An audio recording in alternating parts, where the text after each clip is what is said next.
প্রিয় শিক্ষার্থীরা, আসসালামু আলাইকুম। এই যে আমি আপনাদের সামনে এসেছি। আজকে আপনাদেরকে আমি পদার্থবিজ্ঞানের দ্বিতীয় অধ্যায় অর্থাৎ গতি অধ্যায়টা নিয়ে আলোচনা করব। তো এখানেই আমরা যে বিষয়গুলো শিখব সেগুলো হচ্ছে, প্রথমে আমরা দ্রুতি সম্পর্কে শিখব। তাহলে দ্রুতি বিষয়টা কি? দ্রুতি হচ্ছে যে সময়ের সাপেক্ষে কোনো বস্তুর দূরত্বের পরিবর্তনের হার। আমরা যদি লিখি যে সময়ের সাপেক্ষে কোনো বস্তুর দূরত্বের পরিবর্তনের হারকে দ্রুতি বলে। তাহলে সময়ের সাপেক্ষে কোনো বস্তুর দূরত্বের পরিবর্তনের হারকে কি বলে? দ্রুতি বলে। অথবা আমরা লিখতে পারি একক সময়ে কোনো বস্তুর দূরত্বের পরিবর্তনের হারকে দ্রুতি বলে। তার মানে সময়ের সাপেক্ষে কোন একটা বস্তু কতটুকু দূরত্ব গেল সেই বিষয়টাই হচ্ছে কি দ্রুতি। অর্থাৎ 100 মিটার দৌড় প্রতিযোগিতায় একজন 15 সেকেন্ডে ওই দূরত্ব অতিক্রম করলো, আর একজন 20 সেকেন্ডে। যে কম সময়ে গেল তার হচ্ছে কি দ্রুতিটা বেশি হবে। তাহলে এই সংজ্ঞা থেকে আমরা বলতে পারি সময়ের সাপেক্ষে দূরত্ব, তাহলে সময়টা নিচে হবে, দূরত্ব উপরে হবে। তাহলে দ্রুতির একক কি হবে, বা দ্রুতিকে আমরা কি দ্বারা প্রকাশ করবো কিভাবে? দ্রুতি সমান সমান হচ্ছে দূরত্ব বাই সময়। তো দূরত্বকে আমরা ডি দ্বারা প্রকাশ করি, সময়কে টি দ্বারা।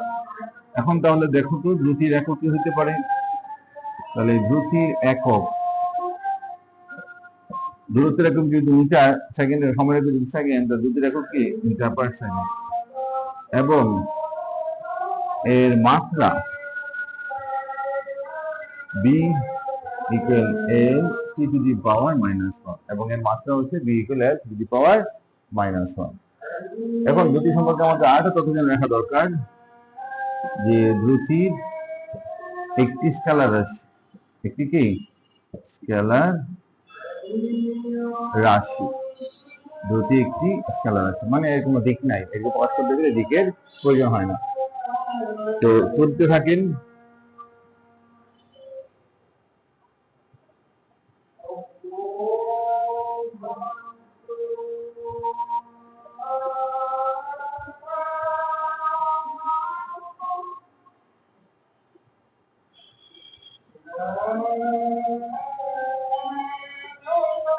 এরপর আমরা যে বিষয়টা নিয়ে আলোচনা করব সেই বিষয়টা হচ্ছে আমরা বেগ নিয়ে আলোচনা করব। তাহলে বেগ হচ্ছে দ্রুতিরই মতো একটা বিষয়, কিন্তু বেগ ভেক্টর রাশি, কিন্তু দ্রুতি হচ্ছে কি স্কেলার রাশি। তাহলে বেগ, এটাকেও বি দ্বারা প্রকাশ করা হয়, যে সময়ের সাপেক্ষে কোনো বস্তুর নির্দিষ্ট দিকে বা কোনো বস্তু সরণের পরিবর্তনের হারকে বেগ বলে। সময় সাপেক্ষে কোনো বস্তু সরণের পরিবর্তনের হার, অর্থাৎ সরণ মানে তো নির্দিষ্ট দিকে হয়। অথবা একক সময়ে কোনো বস্তু নির্দিষ্ট দিকে যে দূরত্ব অতিক্রম করে তাকে বেগ বলে। তাহলে সংজ্ঞাটা দেখেন, আমি দুইভাবে লিখে দিলাম। একক সময় কোনো বস্তু নির্দিষ্ট দিকে যে দূরত্ব অতিক্রম করে তাকে কি বলে? বেগ বলে। এখান থেকে আমরা বেগের একটি সূত্র দাঁড় করাই, যে মনে করি টি একক সময়ে একটি বস্তু এস একক দূরত্ব নির্দিষ্ট দিকে, কোন দিকে? নির্দিষ্ট দিকে এস একক দূরত্ব অতিক্রম করে তাহলে সুতরাং 1 একক সময়ে একটি বস্তু এস বাই টি একক দূরত্ব অতিক্রম করে। তাহলে 1 একক সময়ে যে অতিক্রম করে সেটাকে আমরা কি বলি? নির্দিষ্ট দিকে যে অতিক্রম করে সেটাকে আমরা বলি হচ্ছে বেগ। তাহলে সুতরাং বেগ বি সমান সমান কি? S by T. তাহলে এটা বেগের সূত্র, বি ইকুয়াল কি? S by. তাহলে এখন কি হতে পারে বেগের একক? দুটির এককের মধ্যে মিল হবে।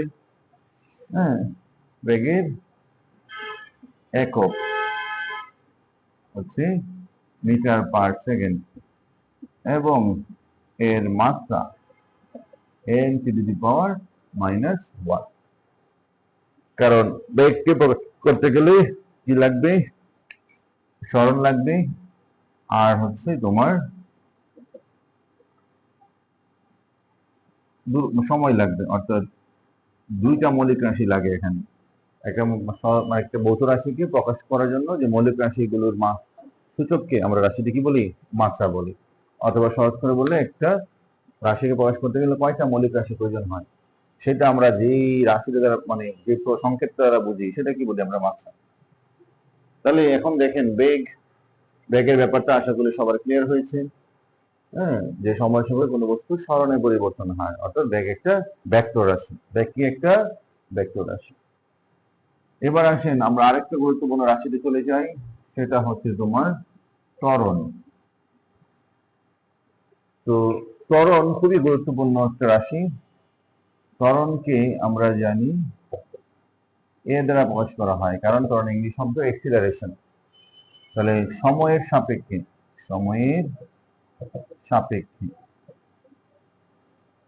কোন বস্তুর অসম বেগের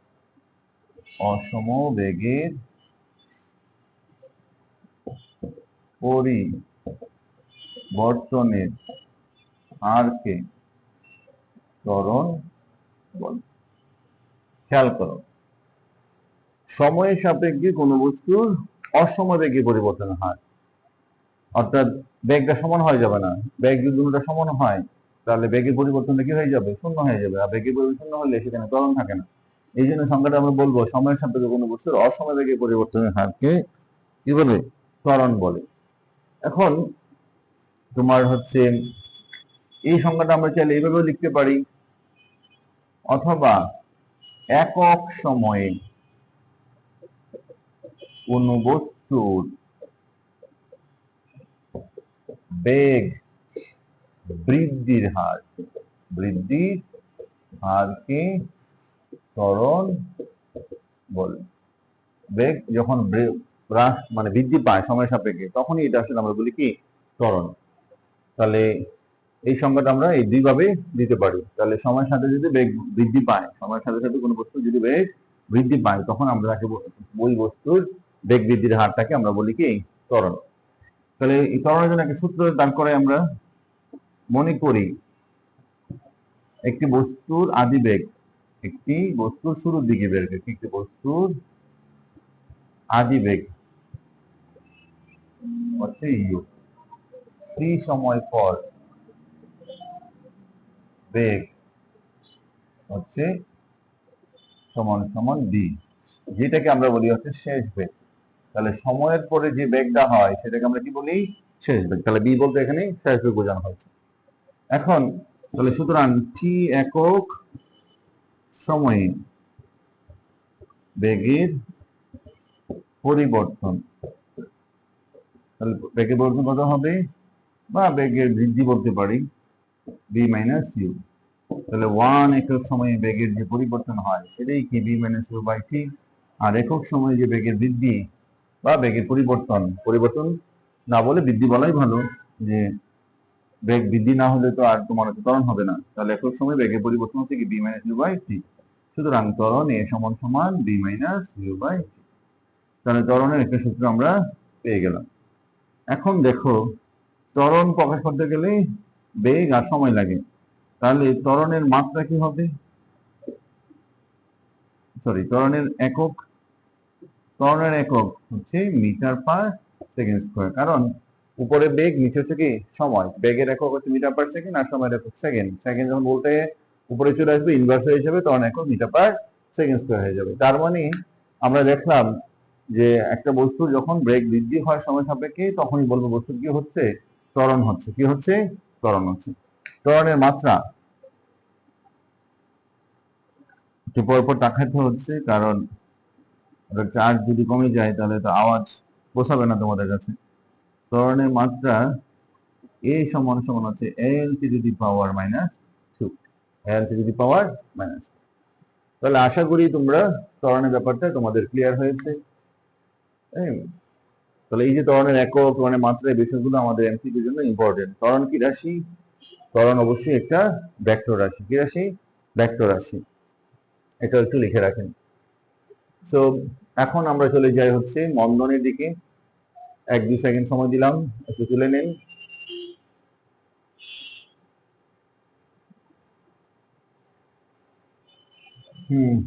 তো মুছে দিলাম। আপনারা স্ক্রিনশট দিয়ে চাইলে পরবর্তী নিতে পারবেন ভিডিওটার মাঝে।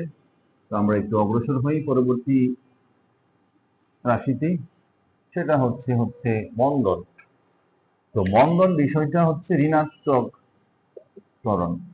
মন্দনকে এ দ্বারাই প্রকাশ করা হয়, সেটাকে আমরা বলতে পারি ঋণাত্মক ত্বরণ। তো ঋণাত্মক ত্বরণ ও মন্দন জিনিসটা কি? মন্দনে হচ্ছে বেগ বৃদ্ধি পাবে না, বেগ কি হবে? হ্রাস পাবে। তাহলে সময়ের সাপেক্ষে যখন আমরা একটা গাড়ি ব্রেক দেই, তখন গাড়িটার বেগ কিন্তু বাড়তেছে না, আস্তে আস্তে কমে যাচ্ছে। এই বিষয়টাকে বলা হয় মন্দন। সময়ের সাপেক্ষে বেগের হ্রাসের হারকে মন্দন বলে। একটু খেয়াল করেন, সময়ের সাপেক্ষে বেগের হ্রাসের হার, অর্থাৎ বেগ যখন কমে যায় তখনই আমরা বলি হচ্ছে কি মন্দন। তাহলে মন্দনে এই সূত্রটা একদম ত্বরণের সূত্রের মতনই। মন্দন বের করি আমরা একই সূত্র ব্যবহার করে, B minus you by T.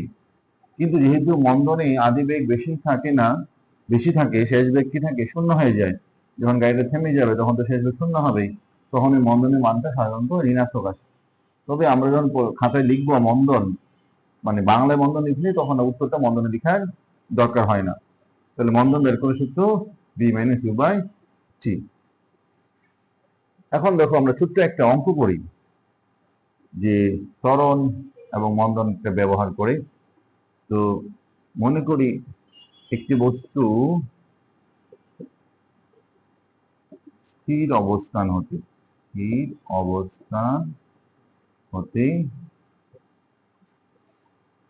2 metre per second square ত্বরণে 5 সেকেন্ড চলার পর তোমার হচ্ছে 25 মিটার পার সেকেন্ড বেগ প্রাপ্ত হয়।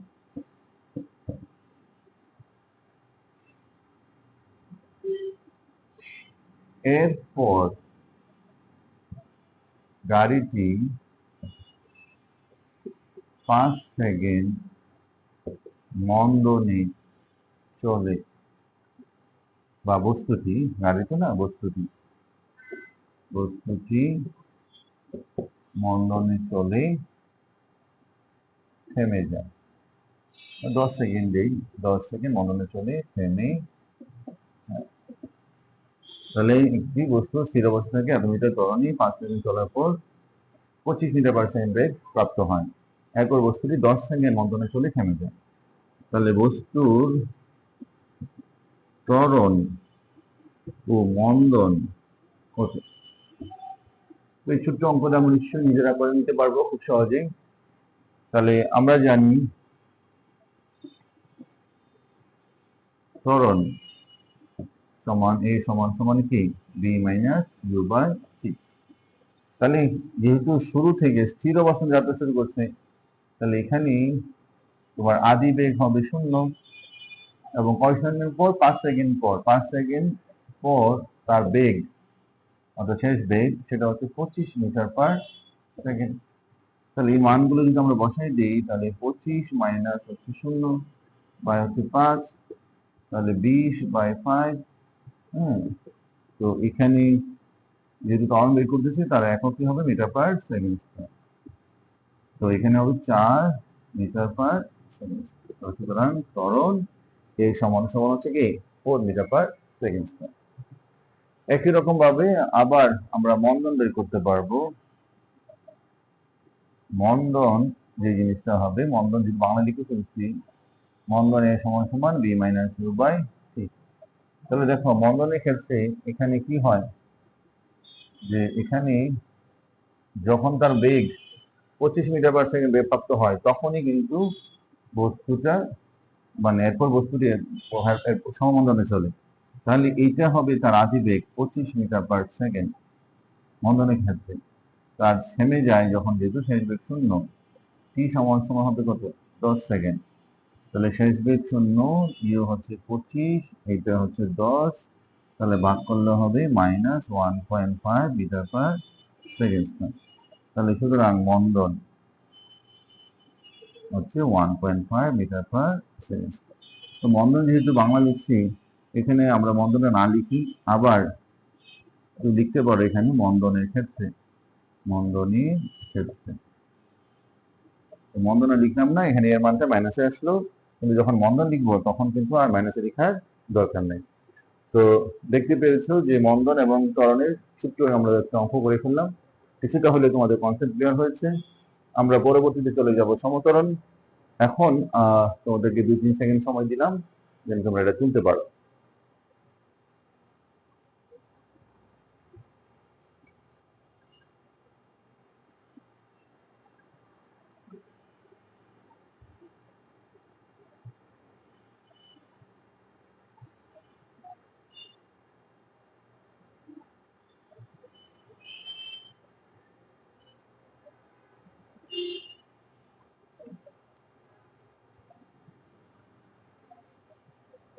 তো এবার আসেন আমরা চলে যাই সমত্বরণে।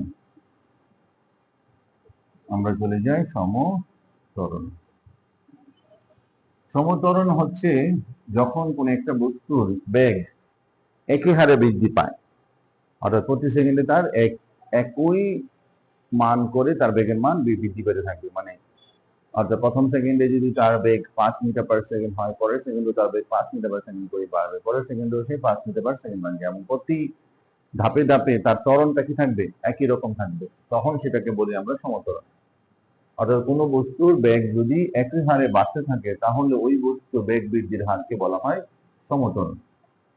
তাহলে যেমন অভিকর্ষজ ত্বরণ একটা সমত্বরণ, কারণ মুক্তভাবে তোমার হচ্ছে অভিকর্ষ বলের প্রভাবে পরন্ত কোনো বস্তু যখন নিচের দিকে নামে, তখন তার প্রতি সেকেন্ডে বেগ 9.8 মিটার/সেকেন্ড করে বৃদ্ধি পায়। অর্থাৎ প্রত্যেকটা ধাপে তার ত্বরণ একই রকম থাকবে, 9.8 মিটার/সেকেন্ড স্কয়ার থাকবে। মানে প্রতি সময় আমরা যদি 2 সেকেন্ড পর, 5 সেকেন্ড পর, 4 সেকেন্ড পর, 10 সেকেন্ড পর এভাবে হিসাব করি, তার ত্বরণটা কি থাকবে? একই রকম থাকবে, কারণ তার বেগ একই হারে বাড়ে। তাহলে সমত্বরণ সময়ের সাপেক্ষে কোন বস্তুর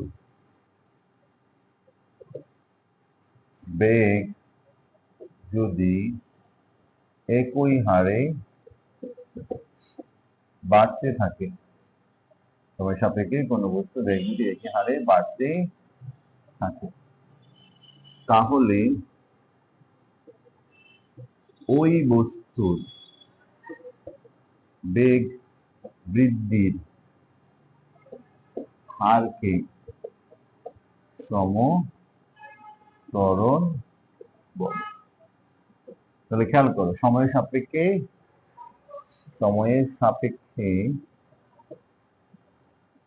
কোন বস্তুর বেগ যদি একই হারে বাড়তে থাকে, সময়ের সাপেক্ষে কোন বস্তুর বেগ যদি একই হারে বাড়তে থাকে, তাহলে ওই বস্তুর বেগ বৃদ্ধির হারকে সমত্বরণ বলে। তাহলে সময়ের সাপেক্ষে একটা বস্তুর বেগ একই হারে যখন বাড়তে থাকবে তখন এটা আমরা কি বলবো, সমত্বরণ বলবো। তাহলে অভিকর্ষ ত্বরণ একটি সমত্বরণ, অভিকর্ষ ত্বরণ একটি সমত্বরণ উদাহরণ, সমত্বরণের উদাহরণ। তাহলে অভিকর্ষ ত্বরণ একটি কি সমত্বরণের উদাহরণ। এখন অভিকর্ষ ত্বরণ তো আমরা সবাই জানি যে মুক্তভাবে পড়ন্ত কোনো বস্তু অভিকর্ষ বলের প্রভাবে মানে যখন নিচের দিকে পড়তে থাকে তখন যেই ত্বরণে পড়ে সেটাকে বলি হচ্ছে আমরা অভিকর্ষ ত্বরণ, অথবা আমরা এভাবে বলতে পারি অভিকর্ষ বলের প্রভাবে মুক্ত ভাবে পড়ন্ত বস্তুর বেগ বৃদ্ধির হারকে অভিকর্ষ ত্বরণ বলে। তাহলে অভিকর্ষ ত্বরণ জিনিসটা মান আমরা জানি, অভিকর্ষ ত্বরণকে জি দ্বারা প্রকাশ করা হয়, জি সমান সমান কি 9.8 মিটার পার সেকেন্ড স্কয়ার। এর অর্থ কি? এর অর্থ কি? এর অর্থ কি? এর অর্থ হলো মুক্ত ভাবে পড়ন্ত বস্তুর বেগ প্রতি সেকেন্ডে 9.8 মিটার পার সেকেন্ড করে বৃদ্ধি পায়। আর এটাই কিন্তু আমরা বলি সমত্বরণ, কারণ কোনো বস্তুর সময়ের সাপেক্ষে কোনো বস্তুর বেগ যদি একই হারে বাড়তে থাকে তাহলে এই বস্তুর বেগ বৃদ্ধির হারকে আমরা কি বলি, সমত্বরণ বলে। তাহলে জি এর মান 9.8 মিটার পার সেকেন্ড অর্থ হইল মুক্তভাবে পড়ন্ত বস্তুর বেগ প্রতি সেকেন্ডে 9.8 মিটার পার সেকেন্ড করে কি বৃদ্ধি পায়। প্রতি সেকেন্ডে মুক্তভাবে পড়ন্ত বস্তুর বেগ প্রতি সেকেন্ডে 9.8 মিটার পার সেকেন্ড করে কি বৃদ্ধি পায়। তো সমত্বরণের ব্যাপারটা আশা করি সবার মাথায় ঢুকছে, বুঝতে পারছেন। এবার চলে আসেন সমবেগ। আমরা চলে যাই সমবেগের দিকে। তোলা হয়েছে, নিশ্চয়ই তোলা হয়েছে সবার। যদি না তোলা হয়ে থাকে আপনারা স্ক্রিনশট নিয়ে তুলে ফেলবেন। এবার আসেন সমবেগ। সমবেগ, তো সমবেগ নামে বোঝা যাচ্ছে একটা বস্তুর বেগ সবসময় কি থাকবে, সমান থাকবে। যে সময় বাড়াবে কিন্তু বেগের মান ও দিক কোনোটাই কি হবে না, পরিবর্তিত হবে না, তখন এই বিষয়টা বলি আমরা সমবেগ। অর্থাৎ কোন বস্তুর বেগের মান ও দিক যদি সময়ের সাথে অপরিবর্তিত থাকে তাহলে ওই বস্তুর বেগকে সমবেগ বলে। তাহলে কোনো বস্তুর বেগের মান ও দিক উভয়ই যদি কোন বস্তুর বেগের মান ও দিক, কোন বস্তুর বেগের মান ও দিক সময়ের সাপেক্ষে যদি বস্তুর বেগের মান ও দিক সময় সাপেক্ষে যদি অপরিবর্তিত থাকে, অপরিবর্তিত থাকে তাহলে ওই বস্তুর বেগকে সমবেগ বলে। তাহলে কোন বস্তুর বেগের মান ও দিক সময় সাপেক্ষে যদি অপরিবর্তিত থাকে তাহলে ওই বস্তুর বেগকে কি বলে, সমবেগ বলে। তার মানে যতই সময় যাক তার বেগের মান কি হবে না, পরিবর্তন হবে না, কমবেও না বাড়বেও না। এই বিষয়টাকে আমরা বলি হচ্ছে কি সমবেগ। যে কোনো বস্তুর বেগের মান এবং দিক, এখানে দিককেও মাথায় রাখতে হবে। কেন ব্যাপারটা দিকের ব্যাপারটা আসছে, ধরো বৃত্তাকার পথে একটা বস্তু ঘুরছে, তাহলে এই বস্তুটা ধরো প্রতি সেকেন্ডে তার বেগের মান 10 মিটার পার সেকেন্ড করেই থাকতেছে। সময় গড়াচ্ছে কিন্তু তার বেগের মান 10 মিটার পার সেকেন্ডই আছে। সময় গড়াচ্ছে তার বেগের মান 10 মিটার পার সেকেন্ডই আছে। এখানে ধরো হচ্ছে আছে 2 সেকেন্ড, এখানে লাগছে 4 সেকেন্ড, কিন্তু বেগের মান কোনো পরিবর্তন হচ্ছে না, একই বেগে চলতেছে। কিন্তু যেহেতু তার দিকটা কিন্তু পরিবর্তন হয়ে যাচ্ছে প্রতি মুহূর্তে মুহূর্তে, প্রতি মুহূর্তে মুহূর্তে কি দিক পরিবর্তন হয়ে যাচ্ছে। তো দিক পরিবর্তন হইলেও তো তোমার হচ্ছে তার মানে যদি ভেক্টর রাশি তাহলে তার বেগ কি হয়ে যাবে, পরিবর্তন হয়ে যাবে। এই জন্য কোনো বস্তুর বেগের মান ও দিক সময়ের সাপেক্ষে থাকে, মান এবং দিক উভয়ই উল্লেখ করতে হবে।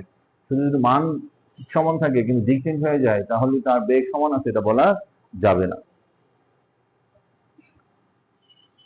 এই হচ্ছে আজকে আমাদের আলোচ্য বিষয়গুলো বেসিক নিয়ে আলোচনা করলাম। এখন আমরা একটু প্রসঙ্গক্রমে আরো একটা বিষয় নিয়ে আলোচনা করে ফেলি। ধরো হচ্ছে যে সময় বনাম বেগ লেখচিত্র, এইটা খুব গুরুত্বপূর্ণ একটা বিষয়। সময় বনাম বেগ লেখচিত্র, এই সময় বনাম বেগ লেখচিত্রের ক্ষেত্রে যেটা হয় যে এক্স অক্ষ বরাবর আমরা হচ্ছে সময় ধরি, তো এক্স অক্ষ বরাবর আর ওয়াই অক্ষ বরাবর হচ্ছে বেগ ধরি। অর্থাৎ আমরা যদি সময়ের সাপেক্ষে কোন একটা বস্তুর বিভিন্ন সময়ে তার বেগের মান কিরকম হয় সেইটা বিভিন্ন সময়ে তার বেগের মান কিরকম হয় সেটা হচ্ছে সময়ের সাপেক্ষে বসাই, তখন আমরা লেখচিত্রে যে মানটা পাই, মানে মানে মানগুলো বসাইলে আমরা লেখচিত্র যেটা পাই সেটা কি বলি হচ্ছে সময় বনাম বেগ লেখচিত্র। অর্থাৎ একটা গাড়ি 20 সেকেন্ডে, 30 সেকেন্ডে বা হচ্ছে তোমার 5 সেকেন্ড পর পর যদি তার আমরা বেগের মানগুলো মাপি এবং এতে এই বা মানগুলো যদি আমরা এখানে বসাই এবং এই বিন্দুগুলো যদি আমরা সংযুক্ত করি, তখন যে লেখচিত্রটা পাবো সেটাকে বলা হয় সময় বনাম বেগ লেখচিত্র। কি বলা হয়? সময় বনাম বেগ লেখচিত্র। এখন ধরো আমরা বিভিন্ন মান ধরে নিচ্ছি এখানে, তো এখানে হচ্ছে ধরো হচ্ছে 5 সেকেন্ড সময় তার বেগ 5, 10 সেকেন্ড সময় তার বেগ 10। সহজভাবে বোঝানোর জন্য বললাম, সবসময় তো এত সহজ হবে না। 15 সেকেন্ড এখানে তার বেগ 15, 20 সেকেন্ডে তার বেগ হচ্ছে কি 20। এইরকম করে মান বসানোর পর দেখা গেল যে 20 সেকেন্ড বরাবর তার বেগটা এরকম সময়ের সাথে সাথে বাড়ছে। এরপরে 20 সেকেন্ড থেকে ধরো 30 সেকেন্ড পর্যন্ত তার বেগটা সময়ের সাথে সাথে আর বাড়ে নাই, অর্থাৎ সে না বাড়া মানে কি, সে সমবেগে চলছে। এরপর তার বেগ হঠাৎ করে কমে গেছে, অর্থাৎ তার মন্দন হয়েছে। তাহলে এই যে বিষয়টা, এই বিষয়টাকে আমরা বলি হচ্ছে সময় বনাম বেগ লেখচিত্র। এখন ধরো এই যে উ এ এ বি সি, এই যে লেখচিত্রের ক্ষেত্রে তোমার যেটা হচ্ছে এক্স অক্ষ ওয়াই অক্ষ মাঝ বরাবর দিয়ে যাবে, তখন এই লাইনটা বোঝাচ্ছে তোমার হচ্ছে সমতরণ লাইন। কি লাইন? সমতরণের লাইন। এটা কি? সমতরণ লাইন। অর্থাৎ এখানে সময়ের সাথে সাথে তার বেগ বৃদ্ধি পাইছে। আর এই যে এ বি লাইন, সেটা হচ্ছে সমবেগের লাইন, সময়ের সাথে সাথে তার বেগ বাড়ে নাই, এটা হচ্ছে মন্দনের লাইন। মন্দনটা অনেক সময় সমমন্দন হয়। তাহলে এই সময়ের সাপেক্ষে এখানে বেগ হ্রাস পাইছে। তাহলে সময় যদি আমরা হচ্ছে এক্স অক্ষ বরাবর দিই আর ওয়াই অক্ষ বরাবর যদি আমরা হচ্ছে বেগের মানগুলো বসাই, তখন আমরা এই যে লেখচিত্রটা পাই সেটাকে বলি হচ্ছে সময় বনাম বেগ লেখচিত্র। তো এই লেখচিত্র দিয়েই তোমাদের অনেক সৃজনশীল আছে। তো এটা দিয়েই আমি যেহেতু মানগুলো এখানে ব্যবহার করেছি, চলো আমরা এটা একটু ছোট্ট একটা অঙ্ক করে ফেলি। ছোট্ট প্লাস ইম্পর্টেন্ট অঙ্ক। তোমাকে যদি বলি যে এখানে ধরো এটা হচ্ছে একটি, এই লেখচিত্রটা আমরা দিয়ে দিই একটি গাড়ির বেগ বনাম সময় এর লেখচিত্র। অর্থাৎ বিভিন্ন সময়ে সে কতটুকু বেগ অর্জন করে সেইটার একটা লেখচিত্র এখানে দেওয়া আছে। এইখান থেকে আমরা একটা প্রশ্ন বাড়াই, এটা সমাধান করতে পারি। প্রশ্নটা হচ্ছে যে গাড়িটি তোমার হচ্ছে 30 সেকেন্ডে কত দূরত্ব অতিক্রম করে। এখানে একটু ভালো করে খেয়াল করো, 30 সেকেন্ডের মধ্যে গাড়িটা 20 সেকেন্ড পর্যন্ত তার সময় সাথে সাথে বেগ কি বাড়ছে, এবং এই বেগ বাড়তে বাড়তে কত হয়েছে? 20 হয়েছে। আর এর পরবর্তী 10 সেকেন্ড কিন্তু গাড়িটা বেগ কোনো পরিবর্তন হয় না। তাহলে অঙ্কটা যদি আমরা করতে চাই, আমাদেরকে দুইটা ধাপে অঙ্কটা করতে হবে। যারা এই অধ্যায় কিছুটা পড়েছো তারা জানো যে এই গ্রাফটা দিয়ে অনেক ম্যাথ আসে, এই লেখচিত্র দিয়ে অনেক ম্যাথ আসে, এবং এই টপিকসটা খুবই ইম্পর্টেন্ট। ঢাকা বোর্ড 2022 সালে আসছে, ঢাকা বোর্ড 2024 সালে আসছে, অনেকে এরকমই মতনই। এখন আমরা যদি অঙ্কটা করতে চাই, তাহলে আমরা বলবো গাড়িটি ও এ অংশে তোমার হচ্ছে, আচ্ছা সরি, এই অঙ্কটা যদি আমরা করতে চাই, তোমাদেরকে তো আমি হচ্ছে কি বলে হচ্ছে গতির সমীকরণ গুলো শিখাই নাই। তো গতির সমীকরণ যেহেতু শিখাই নাই, যে তোমাদের হচ্ছে এই বিষয়টা তোমাদের হচ্ছে জেনে থাকার কথা না। তো আমরা জাস্ট লেখচিত্রটা জানলাম,